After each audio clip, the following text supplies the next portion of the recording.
اور کتنی بڑی قربانی، سب سے پہلا اسلام کی خاطر اپنے نام کی قربانی دی، اپنا نام تبدیل کر کے عبید اللہ رکھ دیا۔ پھر اسلام کی خاطر اپنی ماں کی قربانی دی، پھر اسلام کی خاطر اپنی بہن کی قربانی دی، اسلام کی خاطر اپنے ماموں کی قربانی دی،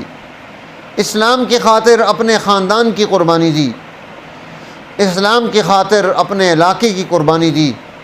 اور یہ قربانیاں دیتے ہوئے، تکلیفیں اٹھاتے ہوئے یہاں سے نکل کر سندھ پہنچ جاتے ہیں۔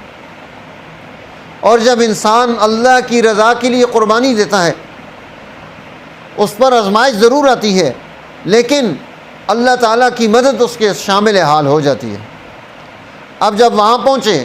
شیخ المشائخ مخدوم العلماء حضرت مولانا